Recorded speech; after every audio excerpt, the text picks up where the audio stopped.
If you pay every month and the balance barely moves, it's not a character flaw. It's a high APR draining your life in silence. Today you'll walk away with the exact phrases to ask for an interest cut with no shame and no begging. And the one question that stops the nice offer, that doesn't apply to your current balance. You're not calling to explain yourself. You're calling to review terms. Your visible repair today is simple. A notepad and 15 minutes. You write down 4 things. No drama, no long story. Your current APR, your balance, your status in 1 sentence. Current, late, or catching up. And your target request. Lower APR, remove fees, or understand a payment program. Here's what almost nobody notices. Your first sentence classifies you. If you start emotional, you become risk. If you start clear, you become a customer reviewing conditions. It sounds small, but it changes where the conversation goes. Let's play this out like real life. You call. The agent answers and says something like, "Card services, good afternoon. My name is Amanda. How can I help you?" You keep it short and steady. "Hi Amanda. I'm reviewing my account and I want to request a lower APR on my current balance. I've been making payments and I want to pay this down faster and more sustainably. What options do you have today to reduce my rate?" Notice the tone. You're not apologizing for existing. You're not giving a speech. You're asking for terms. Now comes the question that stops the most common trap. The reduction that only applies to new purchases and changes nothing in your real life. "Amanda, just to confirm, does that apply to my current balance or only to new purchases? And when does it take effect?" That's the heart of this episode. Because if it doesn't apply to your current balance, you win and stay stuck. That's why you ask early. If Amanda offers something, you don't celebrate yet. You confirm terms like someone serious. "Thank you, Amanda.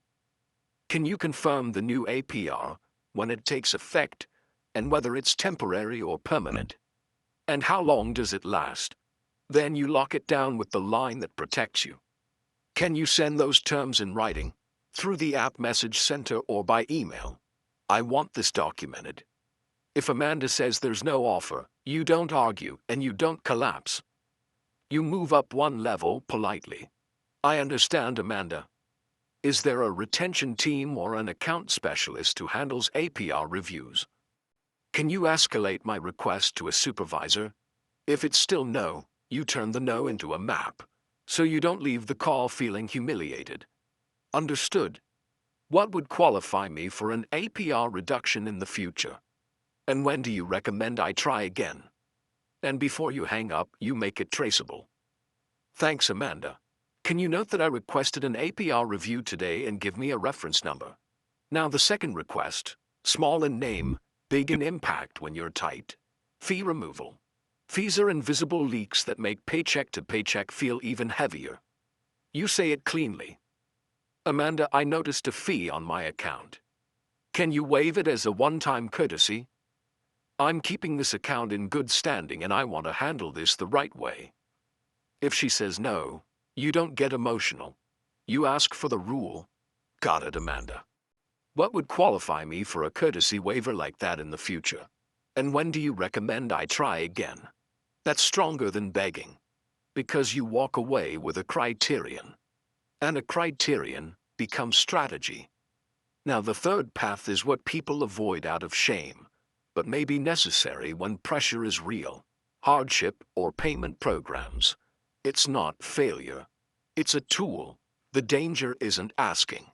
The danger is agreeing without understanding. You ask the right way. "Amanda, I'm experiencing financial hardship and I want to stay current. What hardship or payment options do you have that could lower my payment or reduce interest while I pay this down?" And here are the non-negotiable questions, the ones that keep you from signing a trap dressed up as help. What interest rate applies during the program? How long does the program last? Will my account be closed or restricted? When it ends, what APR does it return to? Are there any fees, penalties, or hidden conditions? If Amanda tries to rush you, you need to decide. Now, you don't play that game. You use one simple professional sentence. Thank you, Amanda. I'm going to write down the terms and review them before I agree to anything. Can you send this in writing and provide a reference number? That buys time and protects you. Now let's make this even easier with a quick filter so you don't overthink in the middle of the call. You place any offer into one of three buckets. A real win applies to your current balance, clearly reduces the cost of interest, has a start date, has a duration, and you understand what happens afterward. Temporary relief can be useful to keep you current and prevent late payments, but you treat it as a bridge. You enter knowing when it ends and what the account looks like after. A polite trap is vague, sounds nice, doesn't apply to your current balance, promises a lower payment by stretching time and increasing total cost, or refuses to put terms in writing. If you can't understand the offer in plain language, you don't decide in the dark. Two guardrails, two things that keep you from ruining a good negotiation. First, don't invent a story and don't over-explain. This negotiation is not a confession, it's a terms review. One sentence, one question, confirm terms. Second, don't agree to anything you can't repeat clearly. If the offer is good, it can handle questions. And here's the biblical anchor for this episode. With no sermon, just a compass. Proverbs 21:5 says the plans of the diligent lead to good outcomes. In real-life terms, when you walk in with a plan, you don't become a hostage to emotion or confusing offers. Now let's close with a simple 3-move plan for your next payday. So this becomes action. First, make the call within the next 24 hours, 15 minutes, notepad open. You leave with terms, not hope. The new APR, when it starts, whether it applies to your current balance, how long it lasts, and confirmation in writing. And you get a reference number.